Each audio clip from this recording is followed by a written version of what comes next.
assimilation is the research area from... Okay.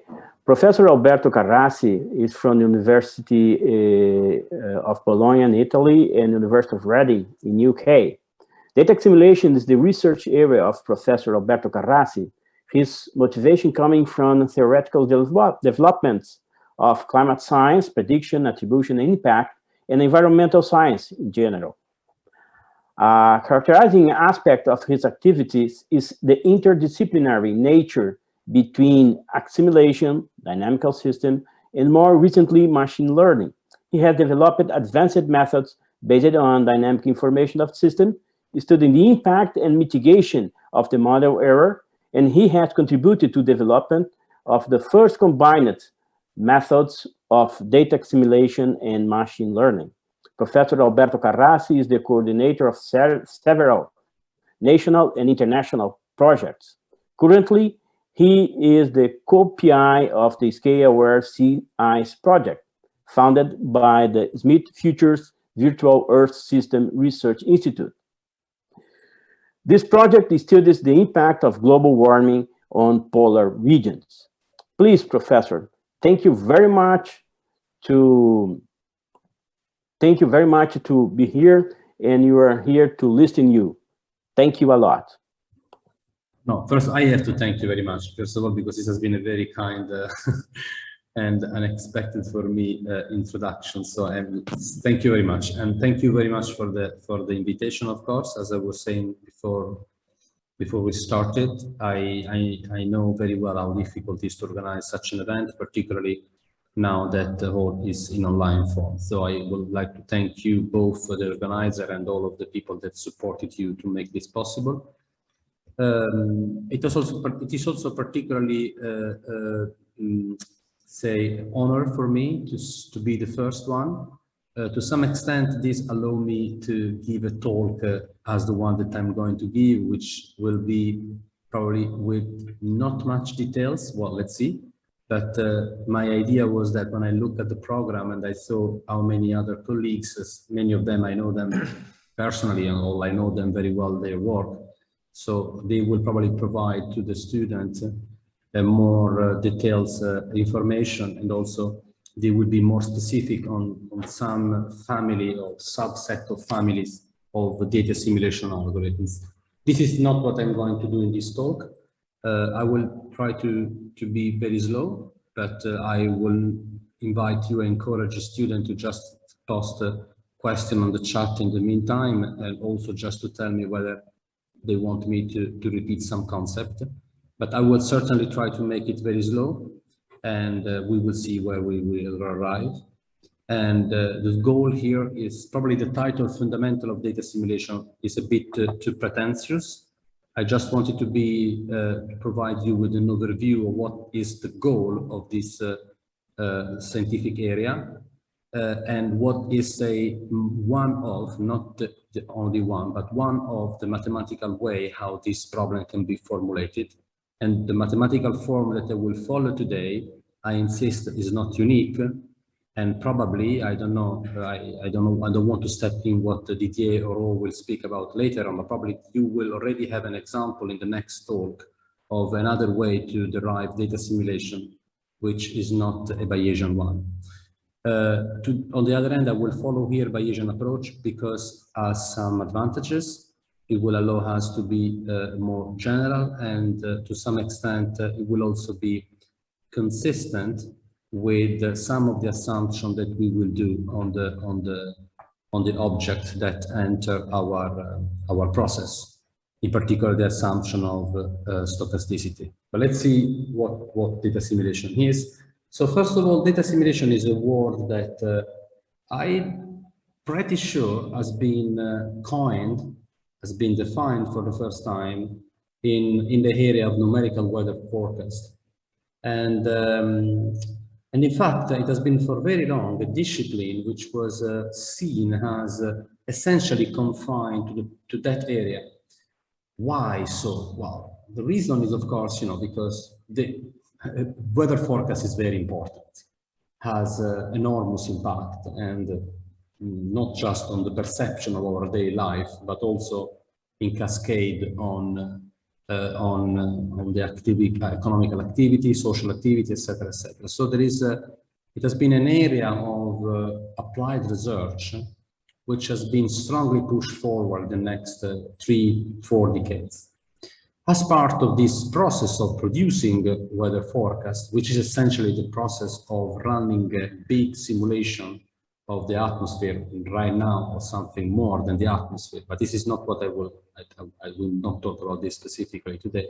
Well, one of the part of this process is the part where all of the data, which of course are very disparate, they have very different sources. They can be as simple as a thermometer that you put in your garden, as complex as a satellite which orbits the Earth on a polar orbit. So all of this huge amount of data of different source, of different nature, direct and indirect, linear and nonlinear, and so on and so forth. This amount of data need to be taken into account in order to take this model of the atmosphere and initialize them in the best possible way. The reason why that initialization need to be done with extreme cautious is because it happened that the atmosphere is a very prototypical, probably the most exemplar case of chaotic system. Therefore, error in the initial condition are bounded to grow, and to grow even exponentially in time. So we really need to know the initial condition as better as possible in order to have the hope for predicting the weather with some degree of consistency 1 or 2 weeks ahead. So this is the context in which this clearly mathematical discipline found its main area of application, and the reason why there have been so much push on it. So let me see if I can solve.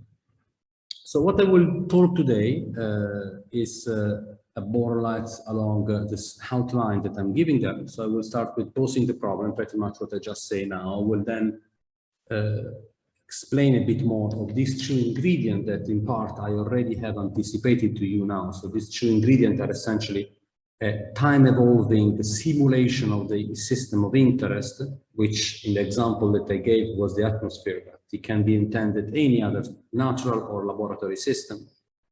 On the other hand, we have the observation. So these 2 different sources, and what are the typical hypotheses that we do on these 2 respective sources. Then, again, as I said, I will show how these 2 objects can be merged together with the goal of getting a new estimate of the system of interest, which is hopefully better than each of the 2 pieces of information independently. This process, which is the process of constructing what in statistics, in Bayesian statistics, is referred to as the posterior, is in the jargon of data simulation referred to the analysis. Well, actually, this is not exactly the same, and I will clarify in which respect, in which sense these 2 terminology are not really equivalent. But for now, you can take it that the analysis is the word used in the area of data simulation to refer to the result of this process of combination between data and model simulation.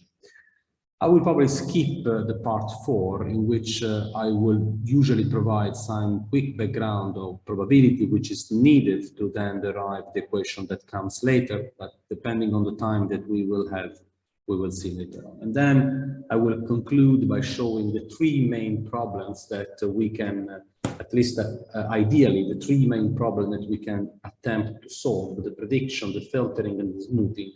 And hopefully this will give you a sort of a robust overview of what is the practical and the mathematical problem data simulation try to solve. Because I'm following an approach which is the one of the Bayesian inference, so let's first recall a bit what inference is. So inference is generally the words refer to the process of taking the decision based on limited information. Of course, if those information were not limited, the process of taking the decision based on that would be trivial. But the reality of life, think about it, think about it like when a politician has to make a choice and a decision, and of course that has to be done based on a multiple source of information, let alone where this information can be biased or not, which complicate the problem even further. But that essentially is a problem of inference. So collecting, assimilating all of this information and taking a decision based on that. Now, in the specific area where I developed my research, which is the area of now broadly called climate science, but even in, I think in general, not necessarily in that area, but certainly in that area is the case, the limitation comes by the fact that the observations are incomplete, there are noises, and but also because we only have an approximate knowledge about the laws that govern the system evolution. Now, so now that we have said that specifically, but still, let's say, not really mathematically robustly, the problem that we intend to solve is the problem of estimating the state of a system at any arbitrary past, present, and future times. What we will assume here, and I will try to stress a bit on this point very clearly, very strongly, is that we will assume that the data are time ordered. So we have a sort of, we know, and we have the time direction in which we can order our data, and the system that we are trying whose state we are trying to estimate is given under the form of a time evolving dynamics. So under this sort of umbrella of hypothesis, or rather than hypothesis, a condition that we are considering, the problem, the inference problem that we try to solve gets specifically the name of sequential inference, as a problem of updating our knowledge about the system when a new observation becomes available. Now, as you can see here already from this slide, the problem of inference is a very general one, obviously. So it's actually a problem that we encounter in every moment on our daily life. Clearly, in a broader area of science, we always are confronted ourselves with that sort of dilemma, the one of taking a decision based on incomplete information. And as a matter of fact, even the problem of inferring, so extracting some information, is a typical, one of the typical goal of the very popular at the moment method called machine learning. However, here we already are specifying some specific points that we can see they can mark a distinction, if not in the mathematics behind, because the mathematics behind the problem of supervised learning and the one behind the data simulation are very similar. This is not what I will talk about in this talk, but I wanted to provide these seeds of information. Even if the mathematics behind is very similar, the problem and the context they try to solve are different. First, as we stated clear here, data simulation is pretty much the problem of estimating the system, the state of a system which evolves in time. And in fact, if you think about the original set of application I was thinking, the numerical weather prediction, that is indeed the case. And it is the case in general for any other sort of environmental system. This is not on the other hand, the case of machine learning. Machine learning can be applied to data problems which are time ordered, but they also cannot be. So it's broader. And the second point, which I will stress here as well, is that we will in general consider here a situation in which we have a model. Now, I don't want to give you the impression that we can do data simulation without a model, because that will be too much a strong assumption, and there is a long and a significant bulk of current research that will demonstrate that that assessment will not be true. But it is clear that in the larger majority of the case, data simulation is dealing with the problem of having a model, not necessarily a good one, clearly not a good one, yet a model, and having data, not necessarily a good one, and on the other hand, clearly not good now and not complete. I have using this example so many times, so please forgive me if you have seen it already, but so this is a good example, I will say, a good prototypical example of what sequential Bayesian inference is about. This is something which happened really in the 66th in the area of Spain. Was a US Air Force bomber, which was flying over south of Spain with 4 hydrogen bombs exploding mid-air. So what happened is that 3 of these bombs were immediately recovered. They fall on the ground. They were immediately recovered and undetonated. But the 4th one was lost, and they wanted to find that bomb. Actually, this is something that everybody, say, of the generation of those generations know very well in Spain. The only information that they had was something coming from a fisherman who saw actually the splash of the bomb falling into the water, and that was the only thing they had. So they had to start it from that information which is not an information which comes from data per se, but it can be, and actually it is, we will start already using this language now, it is what is called the prior. So whatever we know prior to the collection of the data. What about the data then? Well, the data that they use, and this is also one of the reasons why I insist on this example. The data that they had were collected with a robot who was a submarine robot, which was called Alvin, which was at disposal of the US Navy by then, but it is famous because decades later was donated to the exploration of the Titanic, and actually was the robot that found the Titanic many decades later. So the problem here was the one, as you can see, depicted in day 1, 2, and 3, was the problem of combining this prior information, which was the information where the fishermen saw the bomb actually falling into the sea, and so that defined a sort of area which they started the collection of data, so using this robot to identify the location of it. And then the new data becomes available, they update the prior with the data again and again and again. And finally, at day 3, they found the bomb. Actually, the bomb was not so close to the coast of Italy, but this is just an artifact of the illustration. It was actually found very close to the southeastern part, yes, of Spain. In this lecture, I will treat the case of models which will be considered to be discrete in time and similar for the observation. This is a very convenient hypothesis. It is also an hypothesis that is consistent with what we actually have in reality when we, in the practice of data simulation, numerical weather and climate prediction. However, the problem of filtering, smoothing that I will hopefully be able to mention at the end of this talk are not obviously confined only to the case of discrete. And as a matter of fact, the continuous data simulation case, with to some extent nudging can be seen as a continuous data simulation case, in fact. When you set the problem in continuous formulation, you also have some advantages in terms of what you can actually prove regarding convergence and stability of the system. But this is not what I will mention here.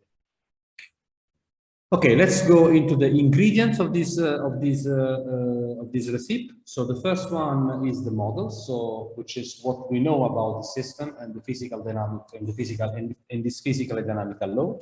So as I say, we are making the hypothesis that the model of this natural process of interest is available and is given as a discrete stochastic dynamical system that I can conveniently write in this way, in which the state vector x is supposed to be a vector of dimension m here, and it is also it also depends on, and then we have a forward operator. Sorry, we have a model operator which propagate this object in time, which is written in this form, where the pedic sphere represent that it will map the states at time k-1 into state at times k. In this formulation, we made the explicit present of this vector lambda, which is intended to be like a parameter. And you know, this language is important because, again, here is, what is the distinction between state vector x and parameter lambda, which is extremely important in what they represent. It's not that clear for all of the area of science. It's very clear in our context, but for mathematicians, they may not necessarily use the same terminology. So what do we mean here? So we exactly mean here by lambda all of those sort of ingredients that your equation need, your model need, but they do not but they are not the prognostic equation. They are not prognostic variable. They do not appear on the left-hand side of the time evolving equation. So what they could be? Well, if you think about fluid dynamic models of the atmosphere or the ocean. It can be, I don't know, like relaxation time, dissipation, or some parameter of some of the parameterization that we need to include for some of the process that cannot be explicitly resolved.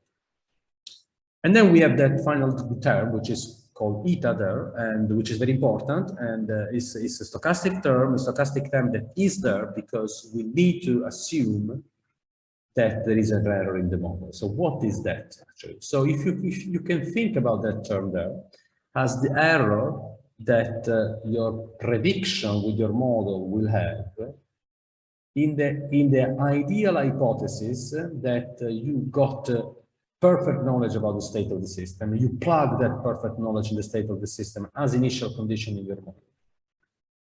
And you run it for one time step, but of course, because even despite the two initial condition true and the model one will be the same at a specific time, they will diverge because the model equations are not exactly equal to the truth.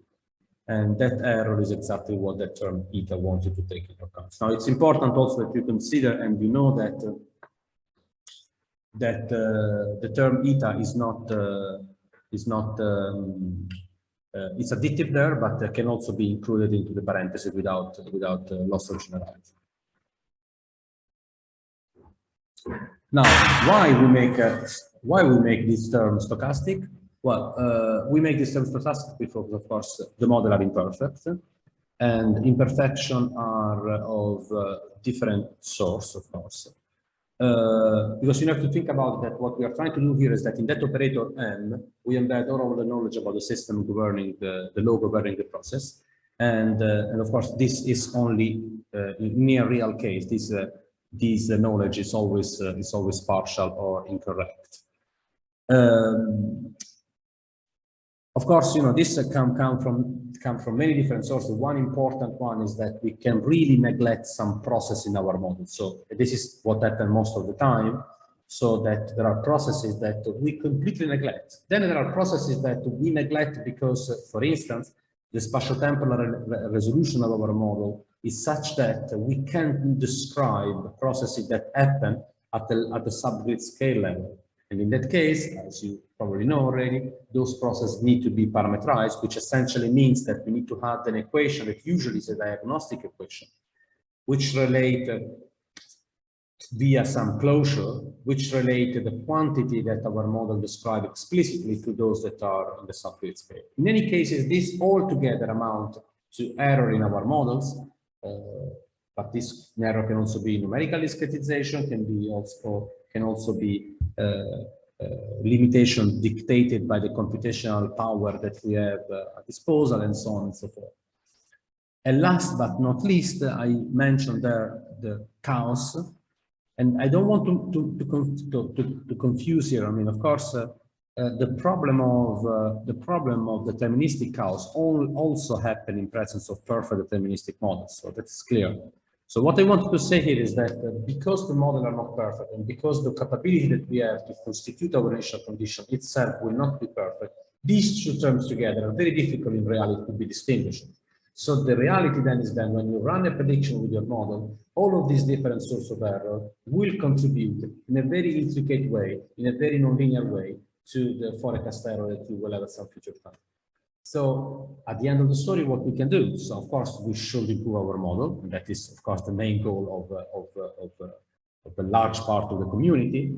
And we also use data simulation. This I will not talk about that. So, but I wanted that you have clear that we can also use data simulation. We can also use technique of assimilating data to inform our model. So to improve our model via correcting the parameter or some of the boundary condition and so on and so forth. And as a matter of fact, for instance, machine learning is very helpful in this, especially on deriving data-driven parameterization. But if we can't really, and even in the ideal case, we will never be able to completely correct our model. So we need to assume that the error is present, and that is the way, because the multiple sources, that is one of the reasons why we generally describe this error in the model as a stochastic term. What about the data? The data have a similar problem. Of course, the data are in a different space, so the data are in the world of the things that we see. Um, Formally, we usually indicate the observation as another vector, a vector that I indicate with the letter y here, and k again stands for the time index, is a vector of dimension d. And this is important, the equation 2. The equation 2 represents the connection between the state vector, so the state vector x, which is what we want to estimate. Remember here in equation 1, this is the state vector that we want to estimate, and the data. So we have now an equation, equation 2, which tells us that there is an operator h, which is a mapping from two spaces of dimension m and d respectively, which maps the state of our model into an estimate of the data, plus an error, which again is a stochastic error, which again has been assumed here for the convenience to be additive, but it can also be inserted into the parentheses. That observation error again is stochastic for essentially the same reason, so that it is the result of many different components, many different sources, and so we have obviously the error coming from limitation in the simple way how we collect the data, so error in our thermometer or say in our barometer, etc. But it can also there are also other type of error. There is another type of error which is very important and is very difficult to quantify, which is called the representativity error, which is the error that comes by our, say, differences in scales between our observation network and our model, and in some way also in the way how our operator H has been designed. Now, one thing that I wanted to stress here is the second remark, the one at the bottom of the slide, which is the fact that, which is also an important fact that characterizes data assimilation, at least in the broad area of data of geosciences. So in most of the cases that are relevant for that area, the number of dimensions, so the dimension of the state of the observation vector D will be always much smaller than the size of the state vector. Which in practice means that the amount of available data, even if the amount of data is constantly growing and is very high, is still insufficient to fully describe the system. So you must keep this in mind very clearly, because there are only very few areas of science where this is a problem as it is in climate science. So we really have to deal here with a natural big data problem in the sense of dealing with a huge amount of data, which is still not sufficient, or still a smaller of a couple of degree of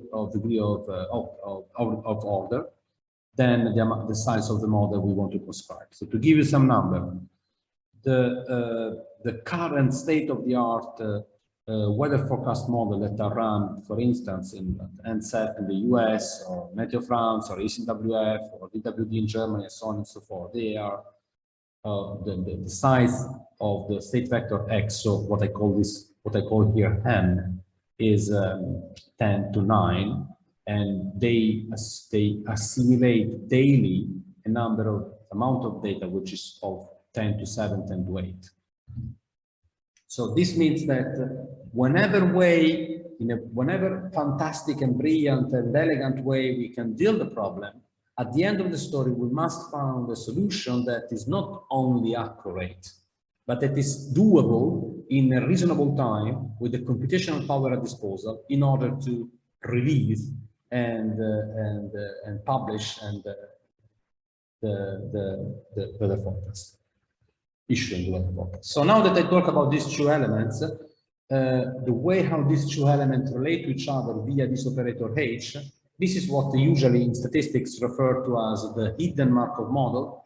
I have not yet spoken why this is Markov, but I will tell in a moment now. But so what we can see here is a classical situation in which we have a sort of hidden space, which is the space we want to retrieve, the space where the model dynamics evolve, and the space where hopefully the true dynamics that we want to estimate evolves to. And then we have the clear space, what we can see via our observation devices, which is given in the clear area here in this illustration. So The problem of data assimilation is usually the problem of taking us, so using the information that we have from the data back to retrieve what the model gives. This is classically known as the inverse problem in statistics. So the problem is the one of, let me say it again, estimate X by observing Y, okay? Now, as I say, with the two complementary pieces of information in hand, the model and the data, we can now move and formalize their fusion. So here we come to another problem, which is, again, very, very popular as an area per se, which is the problem of quantifying the uncertainty. So here again, we come back to the problem of, okay, now we have the problem of making a decision, the inference, based on a limited set of information. Okay, that we say.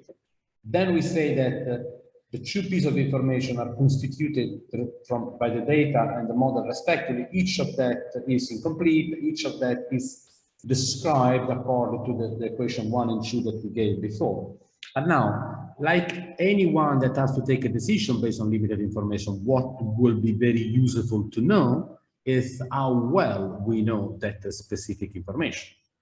So quantifying the uncertainty which is associated to each of these two pieces, data and model respectively, is of key importance, because it is on that basis then the decision can be taken. So let me give a clear example here. Suppose that you have an observation which is very, very, very poor. So you have it, but you know that you are taking that information via thermometer imaging that is doesn't function very well, is very old. It was put in a very windy area, so that it was perceiving a temperature which is not exactly what you need in your model. So, and then you have your prediction for that specific point, and that would be an example in which you will need to, if you will know that the uncertainty associated with that specific data is very big, you will prefer to trust a bit more your prediction rather than your data.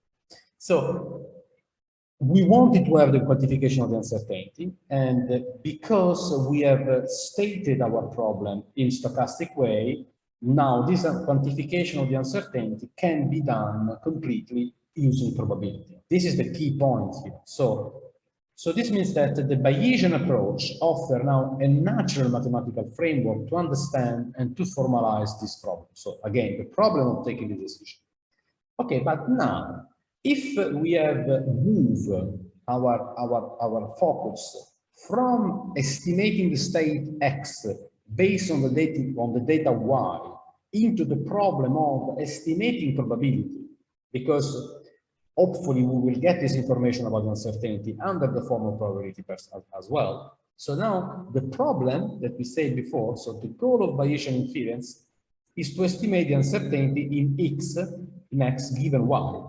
So what does it mean? That means essentially estimating the probability density function which is the conditional probability density function, excuse me, of X given Y.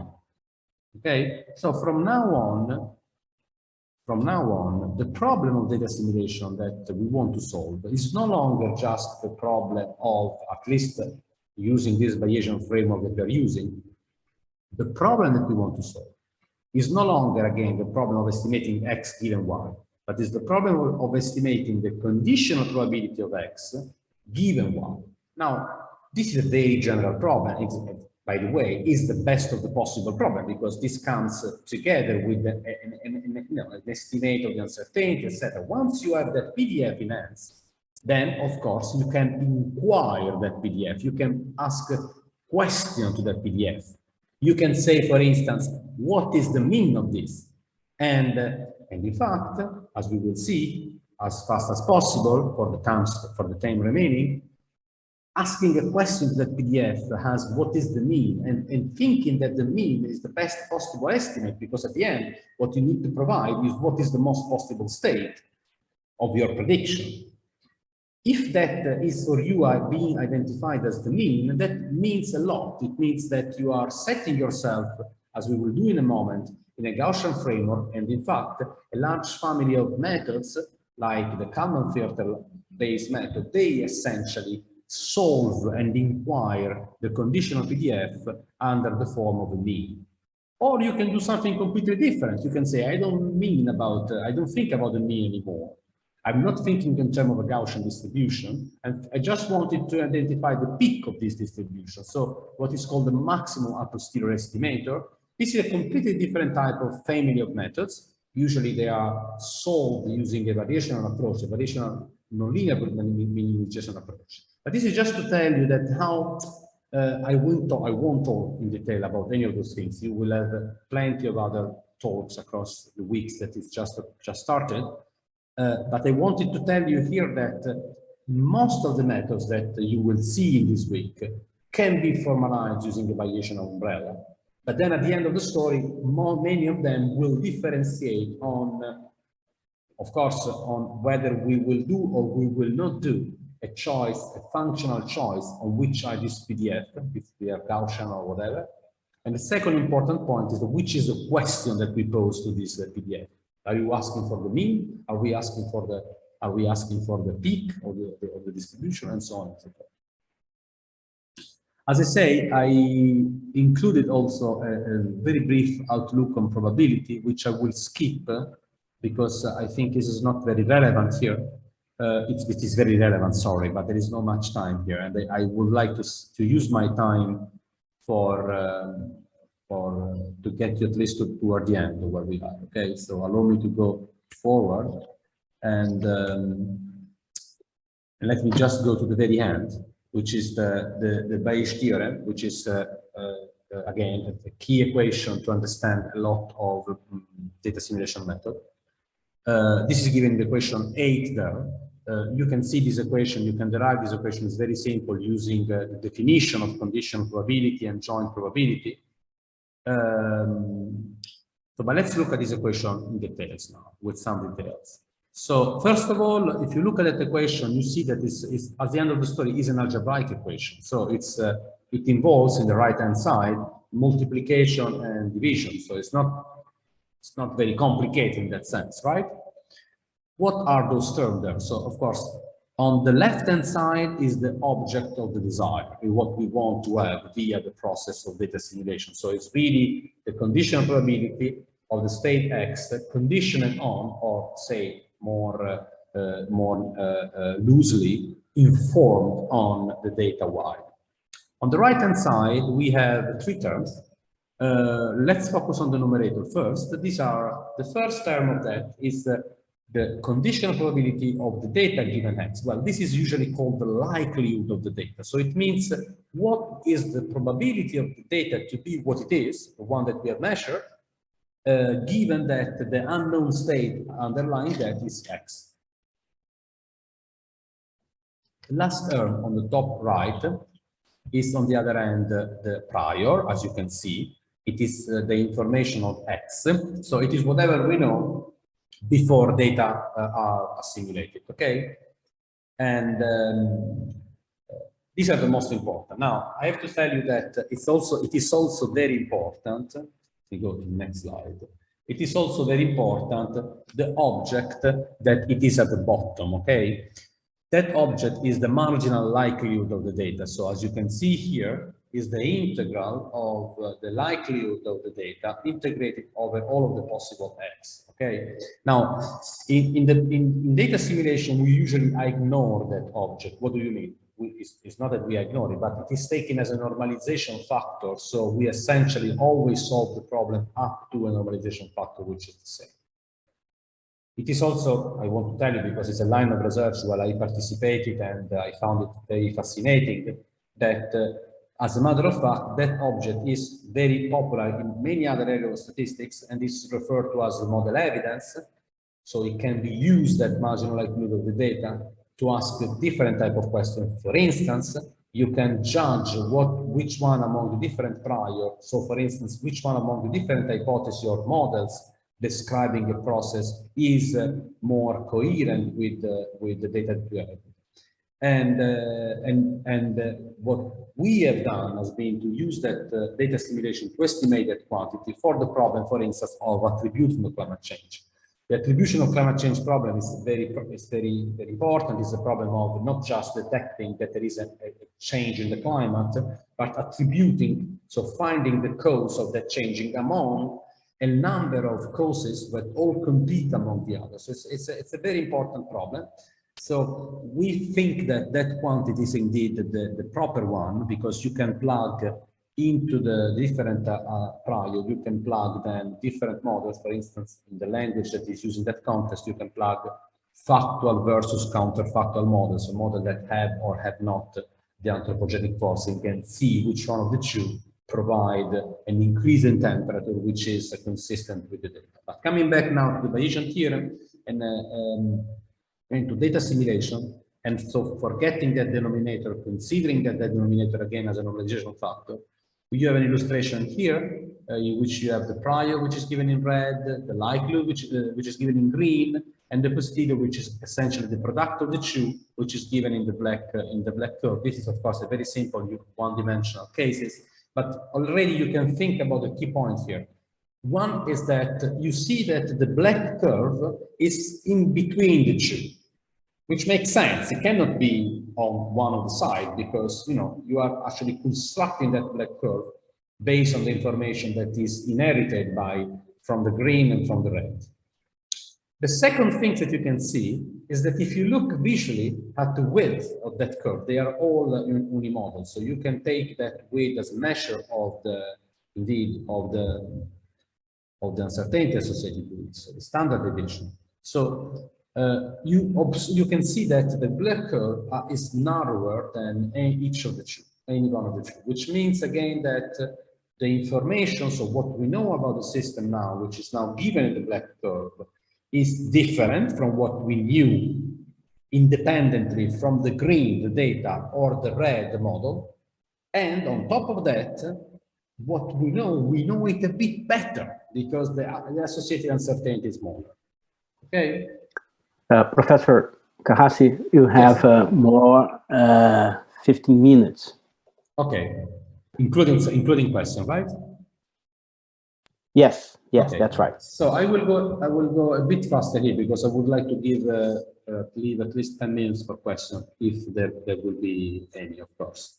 So now, what these slides are about are using. So what we want to do, we wanted to take our hypothesis and see what this Bayesian equation becomes. So I will not go into the detail because there is no time for that. But let's come back to the problem that we have.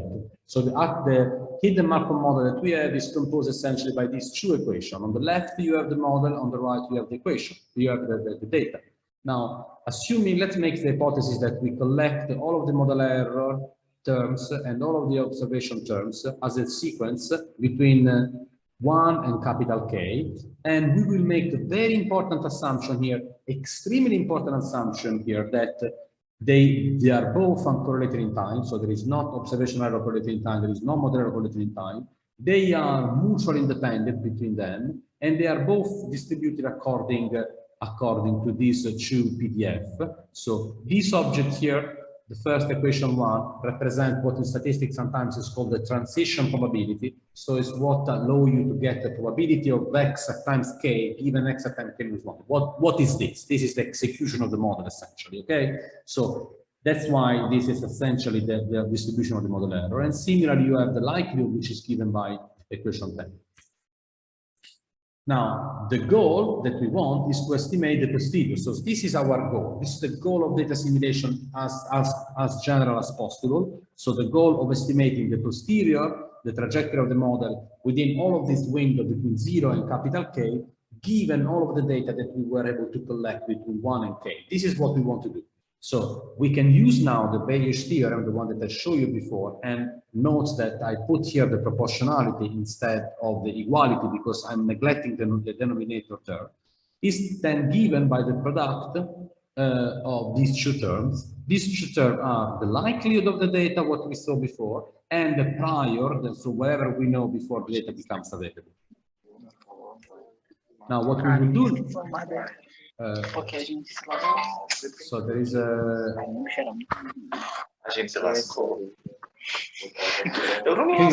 someone opened the microphone. Hello? Okay. So what we will do now, we will see very quickly how to get these two terms using the hypothesis that we did before. So first we can use the hypothesis that the observation will be are uncorrelated in time.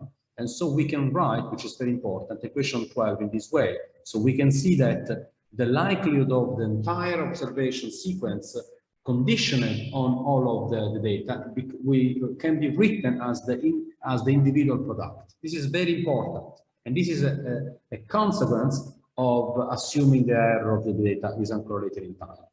Similarly, in virtue of the Markovian character of the model, so that we made before, so we can simplify this. So we can see that the conditional probability at time k plus 1, given all of the trajectory until k, can be written in this way. This allows us to make another important simplification, which is the one in equation 13, in which we have the prior, given all of the state, on all of the state, can be written as the product of the individual model. Now we can combine both of them, and we can get equation 14. So in which we have what we wanted to have, which is the posterior of all of the state vector on the window from 0 to k, given all of the data we were able to collect, is given by this individual product. So this is the central and most important equation of sequential Bayesian inference.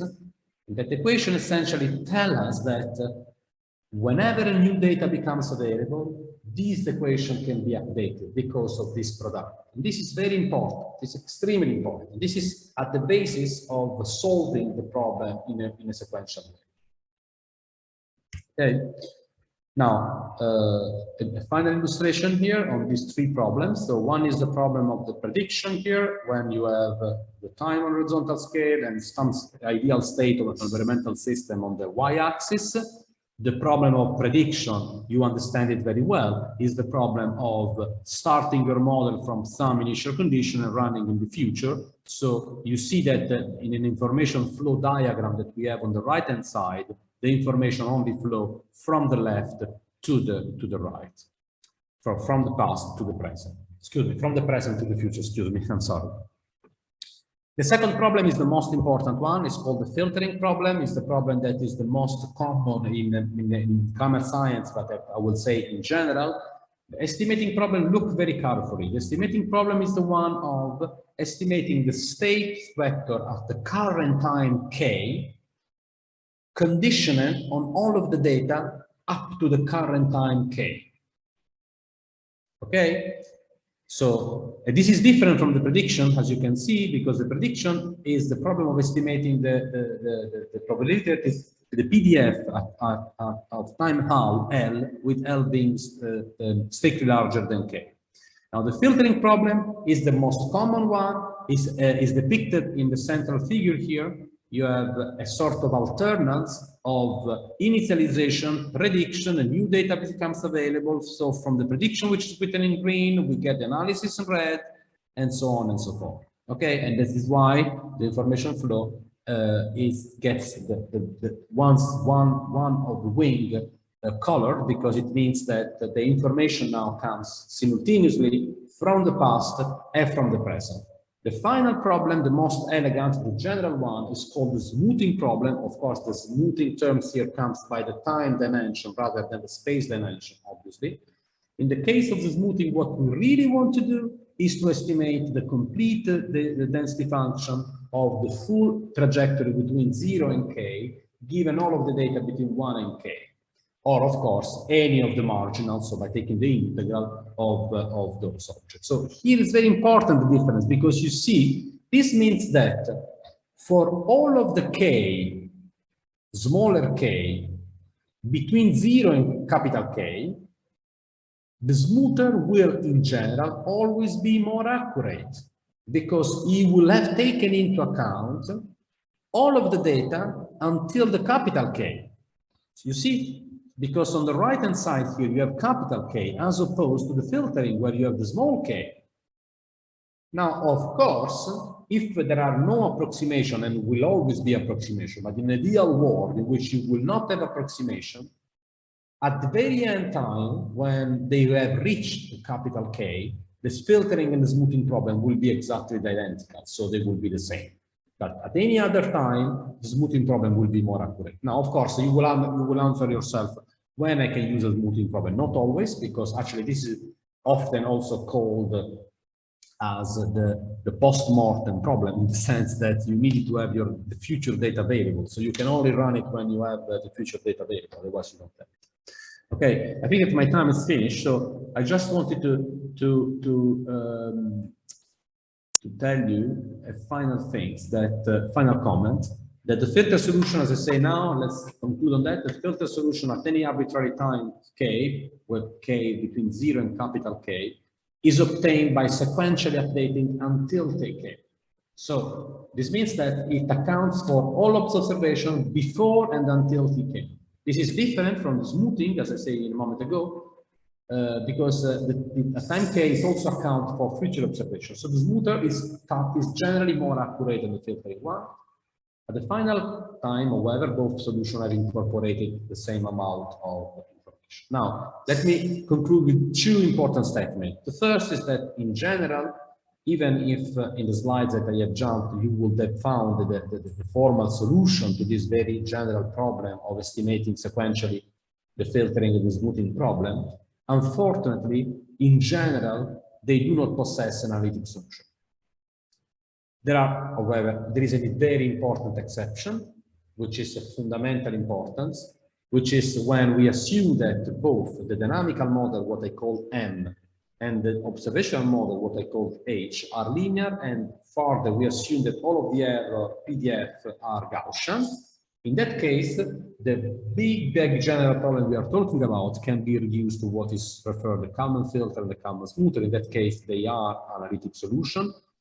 Of course, under the assumption that the uncertainty is Gaussian, this means that those PDF, which are so difficult to estimate, reduce to only the two first moments, so the mean and the variance, or the mean and the covariance, and they are sufficient to completely describe those PDF. So the Kalman smoother and Kalman filter essentially describe in an analytic way the evolution of the mean and the covariance of this distribution as a function of time, and they are updated when data becomes available. I think I will stop here. Okay, thank you. Thank you very much, Professor Carrassi. And we have a question here, if you can look at the chat, or I can... No, I can read it. I can read it. So with the moment, this is a question from, from Abukek. Yeah. With the amount of observation that we have today and the constant increase of available data set, why not mapping the observational space to the model space instead? It will avoid the interpolation error both ways. Yeah, because first of all, because we do not observe almost never the quantity that we want. First of all, we are still very far. You know, you have to imagine that what we really wanted to have is a description of a fluid which is given in the continuum that we discretize. So I think we will never be in the condition, no matter how many data we have, of having more data than what we have in our model.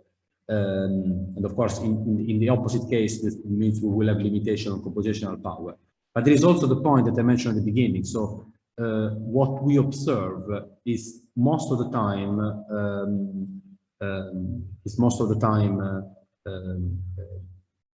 indirectly related to the quantity that we want. So if you think about the satellite data, which essentially in climate science are the primary source of this huge amount of data that I think you are referring here in your question, those are very indirectly related to the quantity that we want, very indirectly related. And I can tell you that most of the part of the world where we only have satellite data, like the Southern Ocean or the Arctic Ocean or the Antarctica, we do not really have in situ data to construct a benchmark.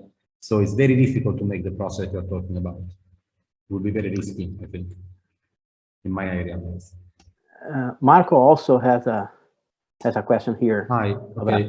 Are there some applications in which the error cannot be considered? Oh yes, of course, Marco. Of course. many of them. But this is I think that the answer to this question, I think you will have it better through the end of this weekend, I think, when you will learn a bit more about the different methods. The answer to the first point is yes, there are plenty of momentum, plenty of occasion when you have actually, we know that we don't have Gaussianity. And let me tell you even more. Even if at some point of the process has a Gaussian distribution, if that process is driven by nonlinear dynamics, it will eventually become non-Gaussian immediately. However, at the same time, so this means that there are plenty of opportunity for nonlinear, non-Gaussian methods, as I think you will see very clearly during this week, for this type of method to succeed. As a matter of fact, however, if you look at the problem of the data simulation in the geosciences, so for the geofluids, we still have not found right trade-off between a computationally affordable nonlinear method, which is able to beat, in the high-dimensional context we are talking about, the most advanced, you will see the most advanced ensemble nonlinear method that we have now, which are still based on a Gaussian assumption, but include nonlinearity in some sort of way. Okay, I have one question because in general it's related to Marco Mazzolini question, because in general we always assume that we are dealing with additive noise. But how about multiplicative noise? No, but this is not. We also have a lot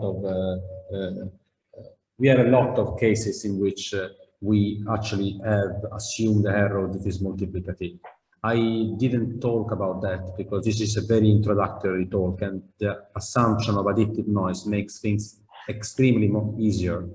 But there are plenty of work, both for the case of a multiplicative noise in the model or multiplicative case in the data, so which is essentially means incorporating that additive term that I wrote in my equation within the parentheses. So writing a general form of connection between the two. This is possible. There are not problems with that. But of course, then the consequence for the quality of the prediction or the entire result of data simulation will be, of course, affected by that. But there are not limitations for that, and there are indeed works by many colleagues that have dealt with one case or the other.